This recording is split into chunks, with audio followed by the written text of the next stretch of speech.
our voice is our identity. And so when I was taking people on, I was really cutting deep. Everything I say comes from the point of service. If you are sounding condescending or defensive or peacekeeping and it's not serving you, I'm not serving you to not tell you.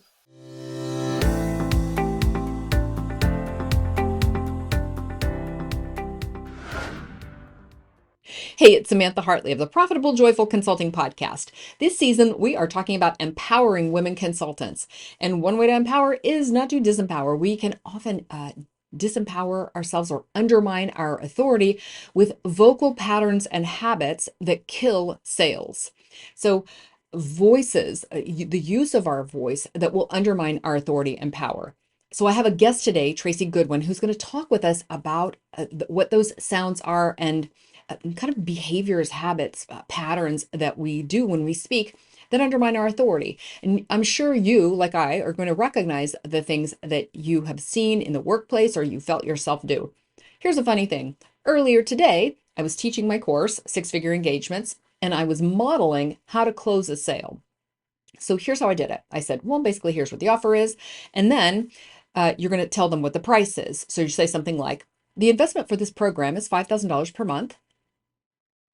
And then I did exactly what we know not to do. Your voice doesn't go up at the end like it's a question. Well, is it $5,000 a month or isn't it? Uh, Now, what's funny is, that was completely organic. I wasn't attempting to show them the wrong way to do it. Also, I know how to do, I know how to do this. So I was in the middle, I was going to continue that sentence. And so I was kind of in the middle of a sentence because I was teaching, but it was a great opportunity for me to say, oh, that's not how we do it. That's the way a lot of people are going to do it because you're going to notice that this is a vocal pattern that sometimes people have where they're constantly like at the end of their what they're saying, at the end of a sentence, the voice goes up like everything is a question. When you are telling someone the investment in your program, you are going to say, the investment for this program is $5,000 per month. Statement, period at the end of that sentence. So this is exactly what Tracy and I are talking about in this episode, and it is super fascinating because there's so much of this unconscious behavior which gets expressed through our voices. What's the best way to handle that? Well, it's to make it conscious. So she's going to share with us all kinds of vocal patterns and habits that she sees that it cause women to undermine their own authority. It'll be a sale killer. It'll be something which ends up causing other people to talk over you. It's sometimes it's not just that everyone else is a jerk. Sometimes it's that we're not really standing in our own power. And I'm so passionate about helping women to claim that power, to stand in that power, assert themselves, and ideally get more money when they're doing it. So that is the topic of this conversation. I want to, before I introduce Tracy, I just want to share one thing. A lot of the criticism of women's voices is misogyny. You'll hear men say, well, I couldn't hear her. She reminded me of my mother. And I feel like, well, what's that relationship like? Good Lord. Or I couldn't hear her. Like she was screeching at me like a teacher. Okay. So that's just misogyny. There are other ways to talk about women's voices. And what I believe that Tracy and I did in this conversation is we want you to claim your power and to do that through your voice. People have different kinds of voices, and you may have a younger sounding, older sounding, gravelly, high pitched. Like we all have different kinds of voices. So we just want you to claim your power because when you're doing that, it's going to get communicated through your voice, no matter what the particular timbre of your voice is. So I want, as you hear, um, particularly from my point of view, I want you to listen with an open mind towards claiming your power and through your voice. And it's again, I run a no blame, no shame game. At no point in this am I saying, oh, women shouldn't sound that way, or you shouldn't sound that way, or the way you talk is not the right way to talk. Okay. Believe me, that is number one for me is let's not internalize misogyny about like my voice shouldn't sound like this, or I have a kind of voice that nobody can listen to, or whatever. All of us can develop and therefore become consciously aware of and change vocal habits and patterns that make it difficult for other people to hear what we're saying because they don't want to listen to our voices. So, with that in mind, I think you're going to hear some amazing insights from Tracy about the power of the voice. And oh my gosh, really? All of this stuff is coming through our voices. All of this stuff is getting communicated. It's just super interesting. With that, I'm going to introduce Tracy. Tracy Goodwin is the owner of Captivate the Room, creator of Psychology of the Voice and the Elevated Experience, an award-winning speaker and podcaster, and the voice behind many of your favorite voices. One of my favorite clients is so passionate about the way Tracy transformed her voice and, bizarrely but consequentially, uh, her sales. Like, she's really seen massive improvements in her business as a result of her work with Tracy. So please enjoy this conversation. Tracy, I'm so glad we were talking about this. You and I talked before we got on camera about the challenges that women have with their voices. And because the theme of the season is empowering women consultants, I was really intrigued about the idea about how empowering it can be when you learn to use your voice differently. So, what are some of the ways that what are some of the challenges that women uniquely experience issues related to their voice and how they use their voice? Let me just start with first and foremost, by the time, and I'm a data person, I'm a researcher, and by the time women are 12 years old, they have been completely trained with say whatever you want to say, but don't upset anybody and be nice. Yeah. So we've already got these voice stories built in our subconscious, which is how I approach voice, the subconscious, that we're going to have to be nice or we're going to be the nightmare woman. And there's no in between. And so we're already up against a rock and a hard place. And so most women, which all of that is wrong to begin with, and I can plug stuff in around that, but most women will go, well, I guess I'll be nice. Mm-hmm. And so they go in and they start buffering, they start being quiet, they start asking permission and tentative and all these sounds that make people go, nope, I want to listen to him. And Mm-hmm. that's literally what's happening. We've got to look at what the listener is processing on the sounds. That's what I'm interested in, not what you think you're doing, because you may think, now, not everybody, but you may think you're really putting your voice out there. But what are they hearing and processing is the problem, because everything's working off of that old story that says, you better be nice. Mm-hmm. Mm-hmm. Is it just Southern women who got that message? It's not just, right? Because you and I are both from the South. I'm from Arkansas. You're from Texas. Like, it's not just us, right? You experience this with women around the country. All over the world. Uh-huh. Even All all over over the the world. world. All over the world. But I'll tell you what's really interesting is there are the women that the pendulum might swing in the other direction. And it could be a regional thing. But Uh-huh. here's the thing. Both sounds, either way you go, are covering up the core issue. Mm-hmm. Now, I do believe Southern women got a double dose of it because it was everything we ever learned. Yeah. It was everywhere. But I see it in every country I've ever worked in. Mm-hmm. Mm-hmm. Yeah. Interesting.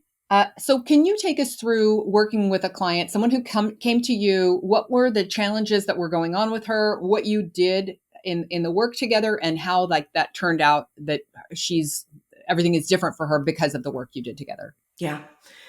I love this question. And I love this question because so many people come to work with me with the very thing I'm about to say. I'm going to use a very specific client. And she came to me because she was starting a podcast. She was doing webinars. She was doing presentations. And she was saying, Yeah. a little too often. Okay, that's great, but that is not at all where I went with her. We Mm-hmm. eradicated ums in the first week because is real simple. It's retrieval.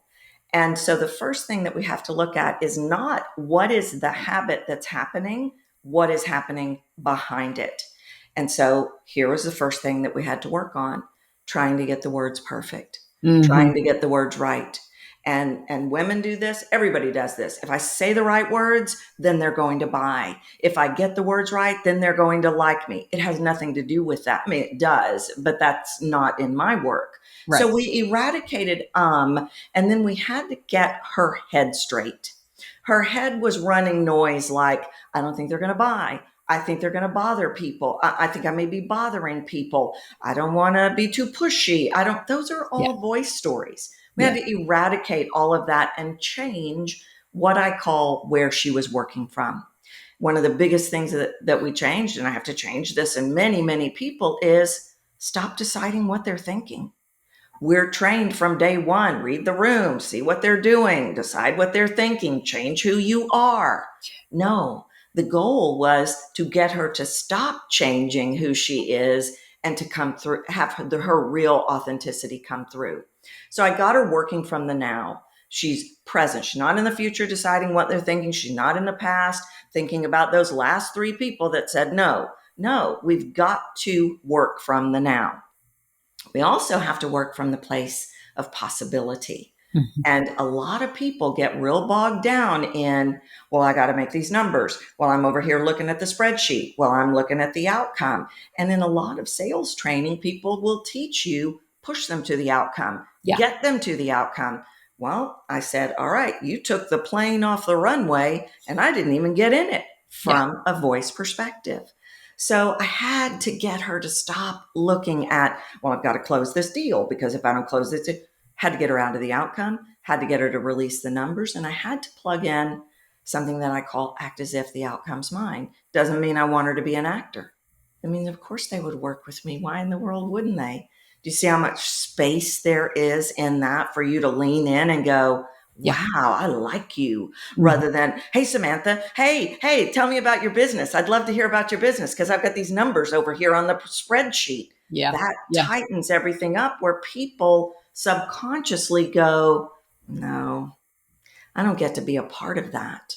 Mhm. So I got her working from the now. I got her releasing that whole outcome. I got her bought into possibility that maybe the outcome was hers. Maybe they did want to work with her.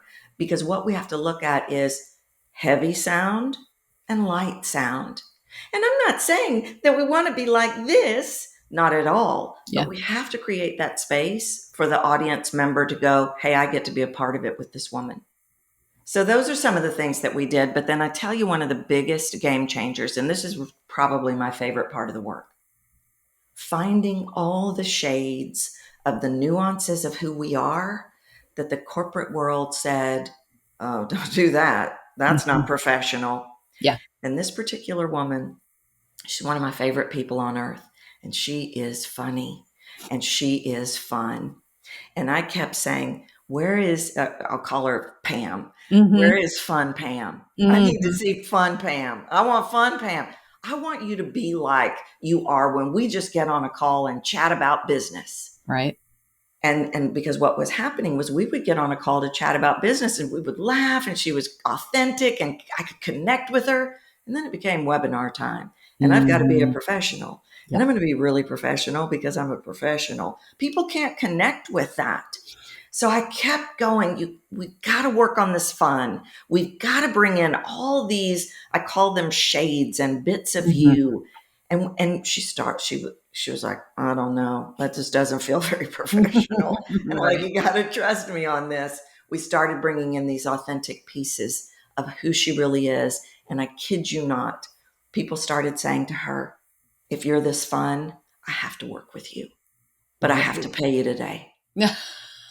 Yes, good. Good. So we Yeah. started on the inside. We changed all that noise. We changed all those stories. We changed the foundation, which Mhm. Mhm. that's the first Yeah. part of the problem. People are working on the wrong foundation. They go into Mhm. the meeting, they've got the foundation that says they're going to listen to them, but they're not going to listen to you or whatever it is. And then we started shifting sounds, and then we started breaking away the things that weren't serving her, the things that were hiding her, Mhm. and then we started bringing her real self through. And then she got the proof. People started saying, you're fun. I want to work with you. Where before it had been, well, that's not professional. Yeah. Well, I think for those of us who left that corporate background, we know what that was like. It's like things are supposed to kind of Mhm. conform and fit in a certain level. So what other ways are women experiencing these kinds of issues, these kind of voice issues in their professional lives? You know, the number one thing I hear from all my women, but especially my corporate women, is Tracy, I don't understand. I went in the room, I delivered the message, I gave the idea, and the guy sitting next to me said the same thing, and nobody heard me, and Uh-huh. everybody went, John, that's the best thing we've ever heard. Yeah, What am I doing wrong? I hear that all the time. You hear it too? Yeah. What the hell? What is Mm-hmm. happening? What Yeah. like? are they all like hypnotized by the masculine gene? Like what causes that kind of thing to happen? I think a big part of it, and there are a number of things that we can look at, but the number one thing that women are afraid to do, and it goes all the way back to that voice story of you get to be nice or you get to be this, Yeah. is they do not own what they're putting out there. See, confidence and arrogance walk down the aisle together. Mm-hmm, And the mm-hmm, subconscious, in order to keep that woman safe, says, well, you better not be too bold, or yeah. they're not going to do anything you say. So the subconscious waters everything down. So here I am thinking, well, I better not be bold. I'm going to be a little more nice. I'm a little more timid. And Mm-hmm, that's the biggest problem. The women that are doing this, mm-hmm, I couldn't make them arrogant. I yeah. couldn't push them over Yeah. the edge. It's not in them. Mm-hmm, And so mm-hmm, they're afraid to own what they're putting out. So you mm-hmm, have like you own what you're putting out. So we listen mm-hmm, to you. I mm-hmm, own what I'm putting out. It's called vocal buy-in. And, mm. and that's the biggest problem is that women are afraid to vocally buy in. So say more about what vocal buy-in means and how we can give it to ourselves. Mhm. It's as simple as thinking about a fact. So, what I'll see happen, and this is exactly how I work with people, I will Mm-hmm, say, well, deliver a topic for me, deliver some information. mm-hmm, And they might be a little tentative because they're kind of checking in, they're buffering, they're testing the waters. And then I'll say, okay, tell me something that's an absolute fact. And they'll go, I'm wearing glasses. mm-hmm, mm-hmm, mm-hmm. Yeah. And I'm like, okay, did you not believe what you said a minute ago? Oh, no, I did. Okay, well, you did not own it. You didn't Mm-hmm, vocally own it like it was a fact. yeah. Well, I don't know how they're going to feel about it. Well, they're not going to feel anything about it because they're not going to hear you Um, because we're going to buy in to what you're bought into. mm-hmm, And mm-hmm. if I'm bought into, well, thanks for having me, Samantha, you're going to buy into she doesn't want to be here. Yeah. Yeah. So we have to own what we're putting out. We believe it, but now we have to vocally own it, which means we can't be getting caught up in they may not like it. Mm-hmm, mm-hmm. Right. All right. Right. Yeah. Um, So, on behalf of, I feel like there's somebody in the audience who's like, but I'm bought in, but I'm really bought in, and it's still Mhm, people don't believe me. So what's the disconnect in there? mhm. I might look at words. That could be something that we would take a look at. And because there's something I call perception versus reception Uh, versus what you want them to receive. And okay, most people don't work in the I want them to receive. They work in what I think I'm doing. okay, And so let's take a people pleaser slash peacekeeper, for example, which hmm, by the way is 8 out of 10 of my people. So uh-huh, that's a uh-huh. lot, that's the majority. Yeah, yeah, yeah, yeah, yeah, Well, yeah, they don't want to rock the boat. So instead of, they may think they're owning, but are they, and I'm going to use the word direct here, are they truly being direct? Are they saying, what we need to do is we need to raise the revenue by hmm, $30,000 and this is how we're going to do it? yeah, Or are they saying, well, you know what we might think about doing or what I think might be an okay idea yeah, is if we consider looking at like maybe raising the revenue by 30. Are they really sure that they are not buffering? yeah, Are they really sure that they're not massaging those words a little bit so they land softer? hmm, Because a lot of times people think they are putting it down, and they yeah, are, but they're doing a whole lot of like, sort of, hmm, hmm, maybe, kind kind of, of, I yep, think. hmm, Uh-uh. hmm, hmm, We tend to say, I think, to yeah, buffer. I yeah, think what I hear. No, I know what I hear. you yeah, know, and here's the thing though, is we've got to really look at nice. What have we made that mean? yeah, I can be direct and I can be honest, but I can be compassionate and nice. yeah, So yeah, we have to move away from if I'm direct, if I shoot straight, if I really own what I put out there, hmm, that's not going to be nice. yeah, Well, yeah, what have we defined nice as? hmm, hmm, yeah. It's the antithesis of being a bitch. So can I be Mhm. firm, direct, own my power, and not be a bitch? And I feel like, Tracy, the wrong people are going to think you're a bitch no matter what you do. So you might as well own your bitch while you're at it. Yeah. And do you know why they think that? Why? Because you're not giving them what they want. Because because because Too they're bad, so sad. because they're viewing you Yeah. through their filters. And Hmm. I'll tell you, the research I'm doing right now is actually on fear of rejection and fear of judgment, which is a big part of why we don't want to fully own what we believe, what our Yeah. superpower is, because they may reject it. But we Hmm. have to really, what I tell you, the most freeing thing we can ever do is Yeah. go, okay, their judgment. Okay, did I communicate clearly? Yeah. Did I articulate this nicely? What I mean by nice, which is, was I compassionate? Was I kind? Not nice like a Yeah. people Yeah. pleaser, or was I a jerk? Well, if I can check all the boxes and they were horrible to me, that is their filters. Hmm. And when we can embody that and go, you know what? I hate it for you that you view me that way, but what's going on in you? Yeah. It's really Byron Katie says there's what other people, I think it's Byron Katie, what other people think about me is not my business. And I Hmm. really feel like if I could give everybody a gift, it would be just to not give a crap about what other people think about you. I know that it's really hard. And again, like we were raised to really, really care about, are we making other people uncomfortable? And should we Hmm. maybe like just handle this because wouldn't it just be so much easier for everyone and all the things? One thing I really wanted to talk about is the specifics around. There is another specific around the kind of hemming and hawing language, and that's the when your voice goes up at the end like a question.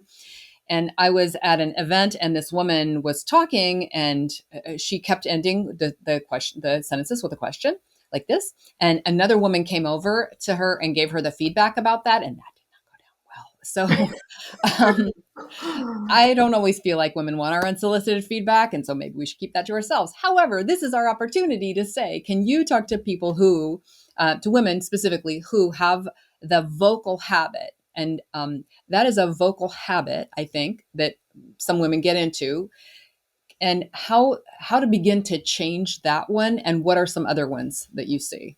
Yeah, it is one of the worst things. And I want to tell you why.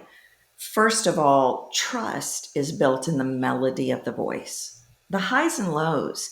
And if you don't have that at all, or if everything becomes this, you're going to have to work 3 times harder to build trust. But it will single handedly, in the subconscious of the listener, and oftentimes in the conscious of the listener, completely eradicate your credibility. Because as soon as I hear it, my subconscious goes, why are you asking me? I thought you were the expert. Yep. That's a hard thing to come back from. And I have seen it literally stall women's careers, stall their sales, because that is what the brain does. The brain goes, well, why are you asking me? We want to buy from people who are bought into what they're selling, not asking us if it's okay. Yeah.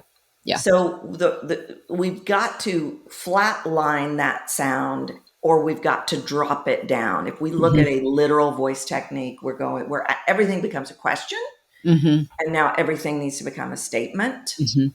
So you can, everybody works a little different. Yeah. You might think, stop asking everything as a question. You might think, let me drop everything down. But Hmm. I think the more important thing for this to stick is to ask yourself why. Hmm. Why do you need my permission to be the expert? Why do you need me to like you? Why do you need to do that? And a lot of women know that they do it, and a lot of women don't know that they do it. But Hmm. it is really, really not good. And so think about it like everything becomes a statement. I'm telling you something important. And then when I ask you a question, I ask you a question and I lift up on that. Hmm. But everything. Do everything you can to eradicate it because it's hurting you. And you might be thinking, well, I know some successful women that do that. I will guarantee they are leaving people behind. Yeah. They may be successful, but I'm all about, I need you to touch every life you were here to touch while you're here. Yeah. And Don't I leave want them any of to them behind. and I want them to get all the dollars, because if Mhm. you're like, "Hey, I'm doing $350,000 a year and I'm doing those kind of things," I feel like, guess who could be doing 2 million if you just worked on a few of these things. Yeah. When- Oh, let me add something there. I want to add something there, Samantha. please. There was a research study I did a number of years ago because everybody was saying to me, I can't listen to that podcaster. And I thought, I can't listen to that podcaster either. I wonder why. And this falls right into this asking for permission, because if people do that, it's a pattern. It is a habit. It's a pattern. And that's all they do. They cannot do anything else because they're playing out that one sound. That's what this person was doing. Now, this person was not lifting up. This Mhm. person was talking at. Everything was loud and fast, loud and fast, loud and fast. And everybody that couldn't listen to him, this was a man, Mhm. they couldn't handle loud and fast. What I discovered was he was leaving a third of his money on the table. And I extended that study, and that's what across the board, when people stay on one note, one sound, they are leaving a third of their dollars behind. Mhm. Yeah. Yeah. So if you find it intolerable, there's going to be many other people who are also finding that intolerable. Well, what I think is super interesting is that we feel like a lot of times with men, we're like, well, he's forceful and he's at this thing and he's at that thing, and it's like, yeah, but it's grating after a while. And there's what I also thought you were going to say was like, what's the driver behind that? There's going to be some sort of insecurity, I think, behind this, or another belief that is unhelpful, like everybody needs this, and the way it Absolutely. shows up is not a good way. Absolutely. And here's the truth. The most powerful, here's what's interesting, the most Mhm. powerful vocal of the five elements, and I have them broken into five elements, Mhm. the most powerful is pause. The second most powerful is a quiet bit. Not that you're going to talk quiet all the time, but that you're going to have the ability to lay something down and then draw us close. You're not doing that when you're hammering at people. Right. So Exactly. we've got it. It's really about ownership. I Yeah. think it is really about ownership, not loud and fast. Yeah. Yeah. And I love that, because I feel like this is, if you know, we defined empowerment, which I did earlier in the season, and I forget what the literal dictionary definition of it is, but to me, it's like being at choice. It's Mhm. owning yourself and your options. It is that kind of autonomous ability to say what you want to have happen in your business and in your life, and Mhm. that's what's really important to me. But now you've dropped the five things, we have to hear them all. So I heard pause, I heard Okay. the quiet bits. Okay. And then I want to go back to your last question. I want to tell you one other thing Uh-huh. that women need to be aware of, not just lifting up, but I broke the elements of vocal variety down into five Yeah. because they hit the five senses. And we have that power in us if we use all of them to hit the senses of the listener, which creates emotional connection. Buyers buy Yeah. through emotional connection, Totally. right? Yeah. So pause is the most powerful. Then we've got elongation, which is a given if you're from the South. We automatically do that. But Right? right? But everything doesn't become elongated. Elongation is degrees of emotion. So I can talk to you about how I really love pie, and you're like, okay, who cares? Or I can Mhm. talk to you about how I really love pie. And what that Mhm. does to you subconsciously is that triggers your love of something. You don't have to care Mm. about pie, but now, Mhm. what? But you really love wine, or you really Uh-huh. love pizza. Now we've got a connection point. Yeah. So elongation is powerful. Loud and soft. So we have shifts in volume so that Mhm. we're not always the same level. Sometimes I'm going to get louder and sometimes I'm going to get quieter. Then we have speed, shades of faster. Sometimes things are faster, sometimes they're slower. And then we've got shades of pitch, which is the high and low, which Mhm. women have the competitive edge on range. Yeah. Hands down, we Mhm. have the competitive edge on building trust. No doubt about it. Men can get locked in, no high range or a limited range, even though it's in them. Yeah, yeah. It's Yeah, less, I think, socially that's acceptable, right. That's or right. they feel comfort. And I would say your word ownership. I would say that they in some cases are less willing to own those vocal dynamics. It's interesting that you bring that up. One of my complaints with musicians a lot is that they don't have like the dynamics. And some of my favorite musicians are the ones who are like big and also quiet and also, Hmm. Hmm. really those kind of like that. I feel like that ride that you go on is so wonderful. Hmm. And I would say that's the same of like a really good speaker, that you just want to kind of take this undulating vocal ride with them. Well, and it's critical now because the when I started doing this work, the attention span of the human brain was 3 minutes. Now it's 4 seconds. Was that in the 19th century, Tracy? Yeah, it was a long time You ago. don't see that old. Yeah, 3 seconds, 3 minutes to 3 seconds. Yeah, and Like the that. brain is seeking movement. Yeah, So yeah, when yeah. you go into the meeting or when you go into the sales pitch and when you go into the conversation, the discovery call, and you have no movement in your voice, you have given me a permission slip to check out. So I don't want to hear it when you don't make the sale Yeah, because I don't know who you are. yeah. I determine who you are with all that vocal movement that everybody has, but I also stay with you.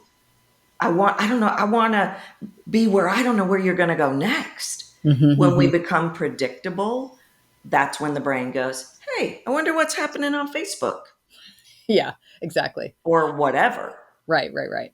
Totally. We'd Yeah. have to, my colleague at Coke called it going to the Caribbean in your mind. I'm, and I also have the remarkable ability to just pay really close attention to you, but I'm in the Caribbean in my mind.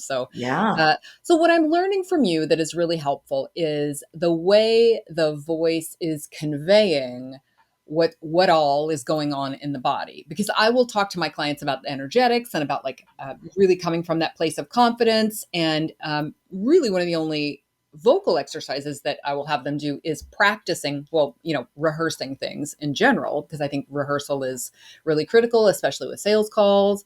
Your webinar, for goodness sake, like rehearse the opening, rehearse the closing, and there are certain things that in that way that are super important. But when it comes time to say how much this is, I will always have them say it over and over again.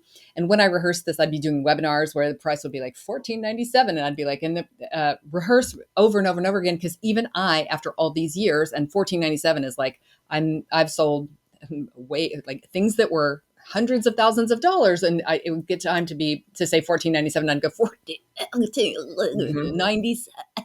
You have a little vocal thing happen. So the voice will tell on you and will reveal if you're not settled with your thing of like, well, how much is this? How much does this cost?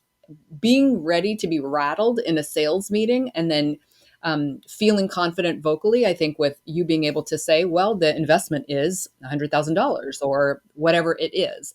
That is the thing that I have done with my clients, but I feel like you're taking this like 20 miles deeper. Well, and here's the first thing that I want to say about this. You are exactly right. The fastest way for me to unravel a voice is to get people to sell me something. Oh, cool. The worst Yeah, in the yeah. voice. Every insecurity, every piece of foreshadowing, everything comes Right. out either in sell me something or introduce yourself. But Oh, yeah, sell yeah. me something is a Yes. big one. And I've got people that they can sell okay, but again, it gets to the price and it Yeah. becomes this what just happened there? No. So Yeah. one of the things that I like to tell people to do is don't make it a separate bucket. Hmm. Because and you may tell your people that too, we're teaching the thing, we're saying the thing, and then out of the corner of our eye, we go, oh, here comes that other bucket I've got to jump into. Yeah. That's the first problem. It is a through line. It is just a conversation.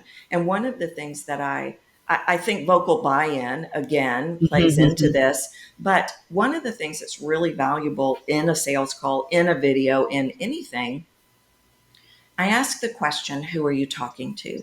And people will say, well, I'm talking to this woman in front of me. Well, I'm talking to my ideal client that I created. And I shift that. I want you to put somebody you know, like, and trust. It might be your spouse, it might be your best friend, it might be your sibling. Put them in your mind's eye. I'm always talking to Bill and Judy at the kitchen table, because if I'm talking to Bill and Judy at the kitchen table, I can say anything to them. And so I'm not thinking, oh, here's this woman I really need to sell to. She may not like this. I'm thinking, I can't wait to tell Judy what I'm charging now in my new offer. It's Right. $14.97. Yeah. And it becomes seamless. Mhm. But I think also, and I'm sure you teach people this, you've got to own that price. You say the price, and then it's a full stop, not a California rolling stop. It's not a 14.97. Or if you couldn't But afford that, if you needed something lower, then I mean, I also have these other packages. right, Yeah. right. It's Yep. 14.97, or it's $42,000, Yeah. or it's $237,000, and then you stop. But it's completely owned. And that goes back to that act as if the outcome's yours. Why in the world wouldn't they buy it? Why in Yeah. the world would they say no? You deal with that when they say no, but Yeah. you don't go into, let me say the price, already knowing that they're going to say no. I can hear it in a voice when people think they're not going to buy. So if you've Mm. got it in your head, you don't think they're going to buy, or you don't think they can afford you, guess what? You've just told their subconscious in a sound they can't afford you. Yeah. And they're going to go, I can't really afford this. So you have to be internally and externally bought in. Those are a couple of things that I would say around saying the price. But Yeah. we have to take the weight off. And if we go back to that case study that we talked about, that was one of the things I gave her. I would give her the tactic, toss it away.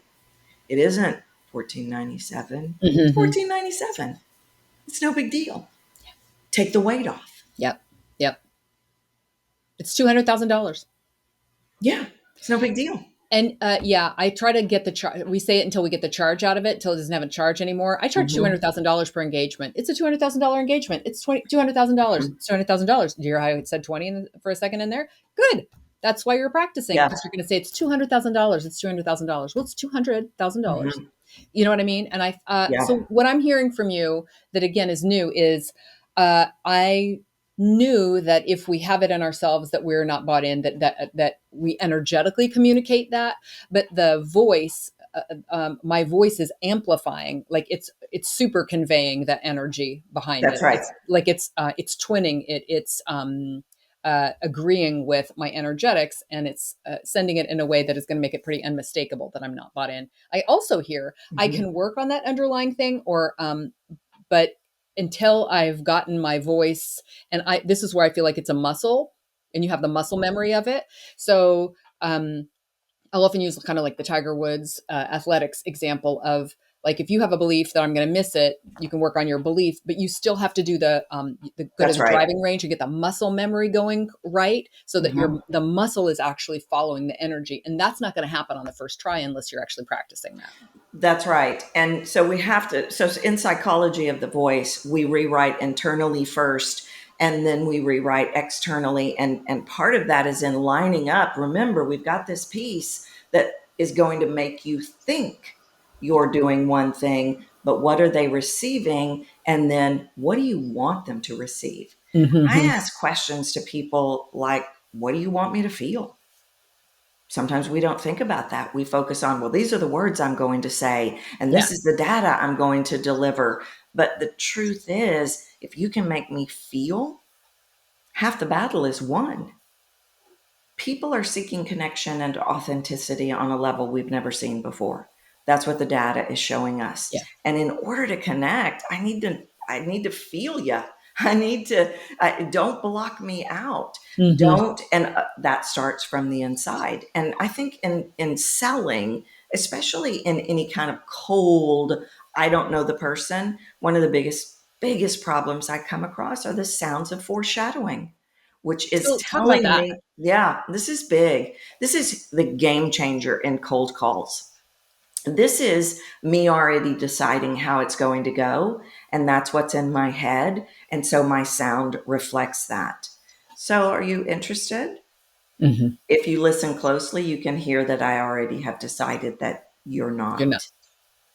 It's $14,000, but I know you can't afford it, is what you hear. And so we foreshadow vocally what we don't want because it's internally what we're bought into.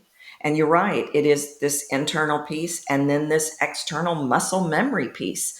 The top layer of the muscle memory of whatever you're doing vocally, that's what you're going to draw from until you change it. It's habit. We're Yeah. really talking about habit. Yeah. Yeah. Which, and they're adaptive, habits follow behaviors, and behaviors follow beliefs. So we have to go back all the way to the beginning. And I would say kind of some values are in there.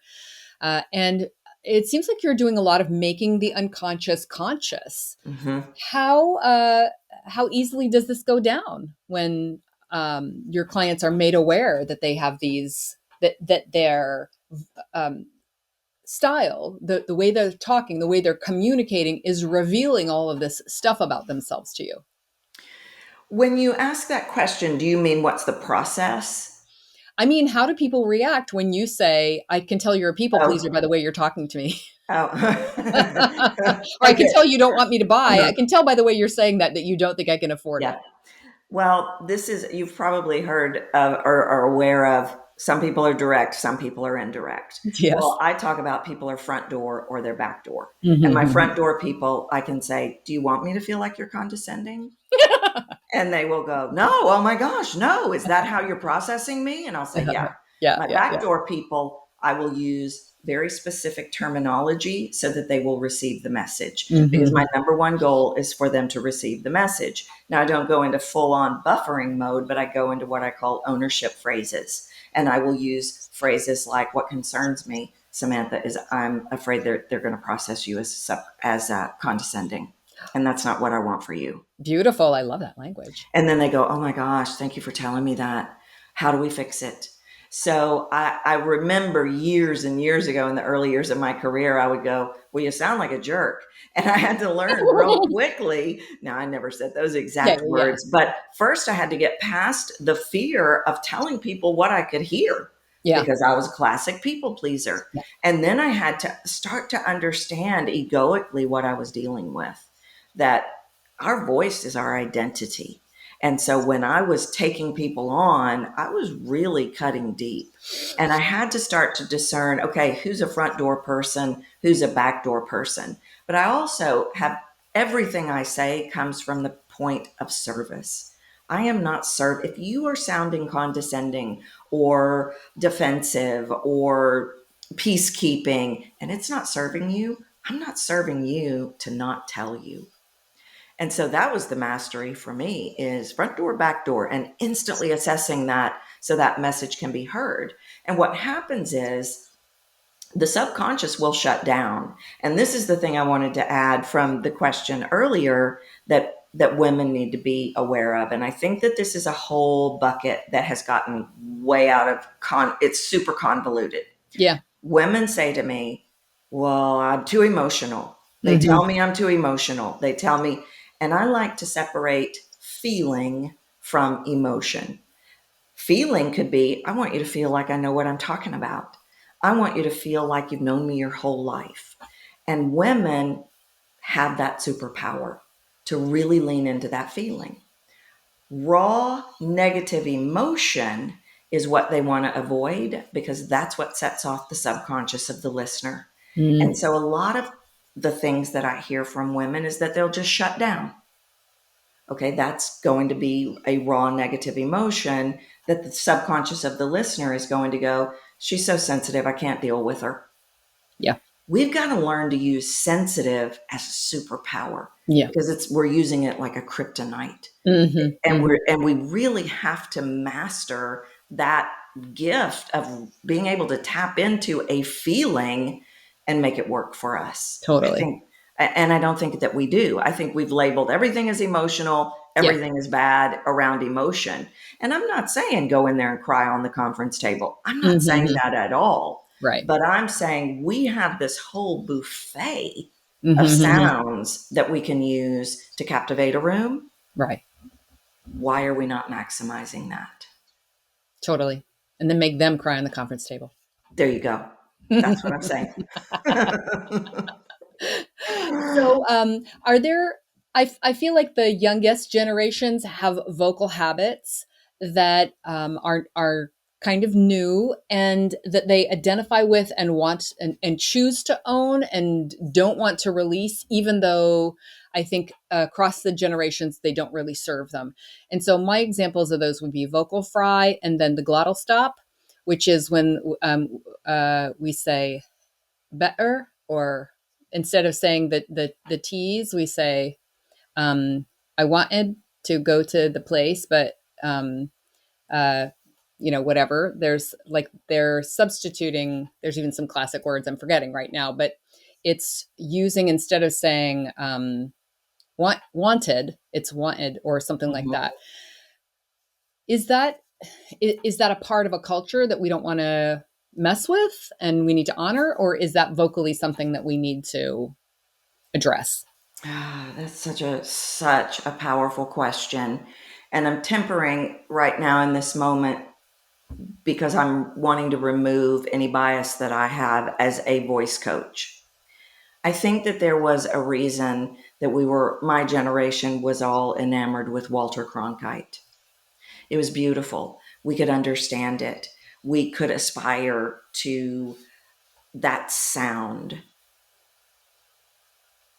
It is it is hard for me to say it's a part of culture that we just need to get okay with, because not even necessarily the sounds, but what is behind them. And what is behind them is a complete eradication of authenticity. It is about they are successful, I'm going to copy them. Everybody's doing that, I'm going to copy that. That is my biggest concern with it, is many people are picking up habits that are not who they really are. And so they're doing a disservice to themselves to fit in. Mm-hmm. And I don't like that at all. But I think Mm-hmm. that the biggest problem with those sounds, and I will talk about this all the time, I will say, I wanted to spend $5,000, but the way the man talked to me, the way the young man talked to me, I'm not buying. Don't say, hey, bro, to me. Yeah. We have to look at it from that perspective as well, Uh-huh. Uh-huh. because you and I are not of I'm not of that Yeah. generation. You're of a different generation. We want to be able to communicate our message in such a way that everybody listens, not Mm-hmm. just our group. And I think that the same thing can be true for me as a borderline baby boomer. How Mm-hmm. am I articulating my message in such a way where my 21-year-old son will hear it? Yeah. Yeah. But I think the quest is about, does your message make me want to listen? Mm-hmm. Are you articulating it in a way that makes me want to listen? No matter who I am, what role I'm in, I may be your ideal client. Yeah. Am I going to relate to your message if it's what you're talking about? Yeah. Not if, the accents will come up a lot with me. In the early Mm-hmm. years of my career, I was an accent specialist. And years ago, accents were a problem. We don't take them away anymore, thank goodness. Mm-hmm. And people will say to me, Tracy, is my accent a problem? And I will Mm-hmm. say, your accent's only a problem if it's a problem. And what I mean by that is I have to work to understand you. Yeah. And I feel the same way about this vocal fry and this dropping sounds and all of this, because of how we've trained ourselves and the busyness of the world Mm-hmm. that we live in. Mm-hmm. We will only work so hard, and then I'll go give my money to somebody else. Mm-hmm. Mm-hmm. Mm-hmm. Yeah. I think that's, to me, that really helps. I think the don't culturally appropriate in order to do what you think that's achieving for you. And then I think if you cannot be understood, or if someone doesn't choose, I mean, I've heard entire podcasts that was just one long vocal fry.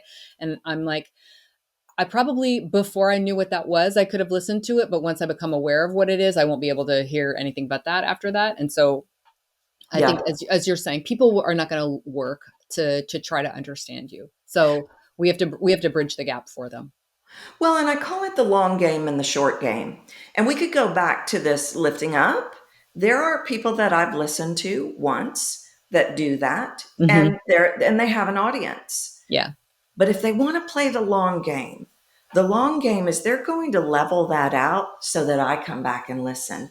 Or somebody that cannot listen to that comes back and listens. It goes back to that whole aversion thing. If you have if I have a sound, we all have sound aversion. Why do you want to hold on to that if it's costing you people you are here to serve and costing you dollars? Yeah. That's that. I want the long game for my people.